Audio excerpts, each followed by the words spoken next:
Hello students, how are you all? I hope everyone is doing well.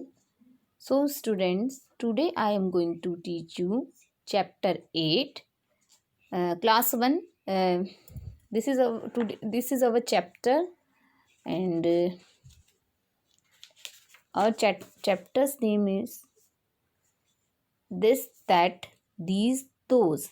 Chapter 8, page number 35. In this chapter you can see in this picture, यहाँ पे दो चार अलग अलग images जो हैं उसमें देखिए, एक इस पूरे चैप्टर में आपको दिस, दैट का यूज़, दिस और दोस का यूज़ मैं आपको समझाने वाली हूँ। देखिए, जो ये गर्ल है इसके पास में एक एप्पल है, तो आपको समझ में आ रहा है कि एप्पल पास में है, तो यहाँ दिस यूज़ में आया है। Then we can say this is an apple. ये जो अनदर गर्ल है इससे जो एप्पल है सम डिस्टेंस में है। Then that is an apple. तो जो चीज़ पास में है और एक है, सिंगल वन है, तो आप उसके लिए दिस यूज़ में लेंगे, और जो चीज़ दूर है और एक है उसके लिए आप दैट यूज़ में लेंगे। अब ये जो नेक्स्ट पिक्चर है उसमें आप देखिए, दीज आर एप्पल्स। अब आप सोच रहे होंगे कि यहाँ दिस यूज़ में क्यों नहीं लिया, बिकॉज यहाँ जो एप्पल्स हैं वो प्लूरल है और 3 एप्पल है। यहाँ एक से ज़्यादा जब चीज़ आती है तो वहाँ दिस यूज़ में नहीं आता है, वहाँ दीज यूज़ में आता है। तो दिस जो है वो सिंगल चीज़ के लिए, सिंगुलर वर्ड जो होता है उसके लिए यूज़ में आता है, और जो दीज है वो प्लूरल के लिए यूज़ में आता है। तो यहाँ आप देख सकते हैं एप्पल जो है प्लूरल है, मतलब 3 एप्पल्स जो हैं, there are 3 apples, so these are apples. तो यहाँ दीज आर एप्पल्स बोला गया है। अब नेक्स्ट पे आप देखिए, एप्पल्स है, सेम है, लेकिन यहाँ पे आप देखिए जो ये एप्पल है, एप्पल्स जो है वो थोड़ा डिस्टेंस में है। तो जब ये लड़की उसे शो कर रही है फिंगर से, तो देन वो बोल रही है दोज आर एप्पल्स। तो आपको समझ में आ गया बच्चों, जो चीज़ दैट के अंदर क्या किया गया है, एक एप्पल है, दूर है, तो दैट इज एन एप्पल। लेकिन जब ज़्यादा एप्पल्स हैं और दूर है तो वहाँ दोज आर एप्पल्स बोला गया है।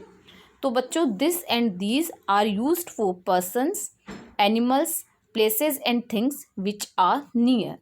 दिस और दीज जो है, दिस सिंगल चीज़ के लिए, सिंगुलर के लिए यूज़ में आया जाता है, और दीज जो है प्लूरल के लिए यूज़ में आया जाता है, और वो किसी भी नियरर वन जो पर्सन है या एनिमल है या जो थिंग है, जो कुछ भी है, प्लेस है, उसके लिए यूज़ में आता है।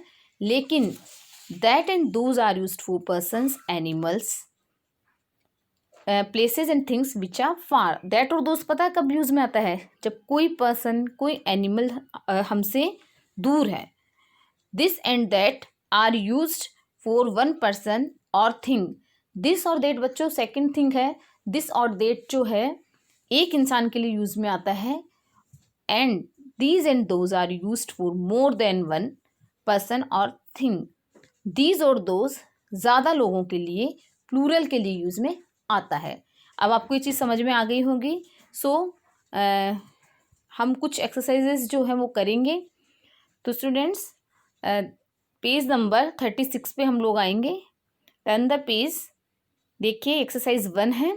अब आप देख सकते हैं, look at these picture and fill in the blanks, this और दीज। यहाँ देखिए, यू कैन सी दिस और दीज यूज़ में लेना है। ये जो पिक्चर है हॉर्स की है, और इसके अंदर देखिए एक ही हॉर्स है। Then this is a singular noun, तो ये दिस इज अ हॉर्स, एक होने की वजह से यहाँ this is a horse use में आया है। और ये जो मफिन्स है ये दूर है, और सॉरी पास में है, लेकिन यहाँ there are 2 muffles, then we can say these are plurals. तो you should write here these are muffins. अब नेक्स्ट है कप है, ये पास में है, सिंगुलर है, then you should write here this, you can use this. तो दिस इज अ कप, यहाँ पे है एप्पल्स हैं, तो apples are plurals, these are apples. और जैसे कि ये हाउस है, दिस इज ए हाउस। ये पे आपने समझ लिया होगा कि दिस जहाँ भी सिंगुलर है, लेकिन दिस और दिस में एक सिमिलर चीज़ है कि दोनों नियरर वन, नियर जो पास में है उसके लिए यूज़ में आता है, और बस सिर्फ दिस उस कंडीशन में यूज़ में आता है जब वो एक होता है, और दिस जब है उस कंडीशन में यूज़ में आता है जब वहाँ वही सेम प्लेस पे वो चीज़ रखी हुई है लेकिन वो एक से ज़्यादा है। तो सिंगुलर प्लूरल का ही सिर्फ दिस और दीज में डिफरेंस है, बाकी किसी भी पास की चीज़ के लिए हम दिस और दीज यूज़ में लेते हैं। ठीक है बच्चों, आई होप ये आपको समझ में आया होगा, और आपको और थोड़ा इजी वे में समझाने के लिए I want to do another exercise. So page number ये 36 पे ही देखिए, एक्सरसाइज 2 है।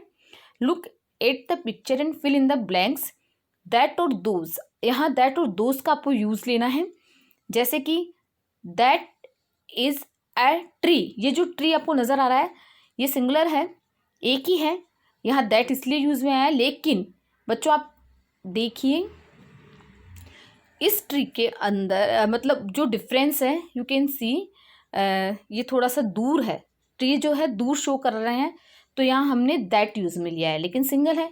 सो आप यहाँ दैट यूज में लेंगे और दैट इज ए ट्री। अब आप देखिए दोज आर ब्रिंजल्स, ये जो ब्रिंजल्स है तो यहाँ दोज यूज में आया है। दोज आर माई बुक्स, यहाँ बहुत सारी बुक्स हैं, तो books you can C books जो है वो प्लूरल है, तो प्लूरल नाउन के लिए यहाँ आपने दोज यूज में लिया है। That is my sweater, sweater एक ही है, दूर है, तो आप यहाँ दैट इज माई स्वेटर। और ये है that is a red rose, ये है क्या है, एक ही रोज है, दूर है, तो आप यहाँ दैट यूज में लेंगे। तो बच्चों आपको समझ में ये चीज़ डिफरेंस तो समझ में आ ही गया है कि दिस और दैट का यूज़ होता है दिस और दीज का सेम कंडीशन में। अगर कोई चीज़ हमारे पास में है और एक ही है तो आप दिस यूज़ में लोगे, ज़्यादा है तो आप दीज यूज़ में लोगे। दैट जो है कोई चीज़ दूर है और सिंगल वन है तो आप दैट यूज़ में लोगे, और अगर ज़्यादा है तो आप वहाँ पे दोज यूज़ में लोगे। तो ये सिंगुलर प्लूरल का डिफरेंस जो है वो यही है, बाकी चीज़ें सेम हैं। और अब एक्सरसाइज 3 जो है उस पर हम आएंगे। सो पेज नंबर 37 जो है उस पर आप आ जाइए। एक्सरसाइज 3 जो है उसके अंदर देखिए fill in the blanks with this that these और दोज। अब देखिए ये जो डेस्क है ये गल के एकदम नज़दीक में है। Then this is my desk, those are my friends, ये जो दोस्त हैं दूर नज़र आ रहे हैं, तो आप क्या करेंगे, those are my friends. Those these are flowers. Those paintings are on the wall. That is her book. That is my bag. आप ये इमेजेस देख के बच्चों बुक खोल के अगर आप ये ट्राई करेंगे तो आपको बहुत अच्छे से यूज़, पिक्चर देखते हुए आप अगर ये चीज़ें समझेंगे तो आपको बहुत अच्छे से अंडरस्टैंड होगा। और आई होप ये चैप्टर आपको समझ आया होगा। So students, thanks for watching this video. Goodbye.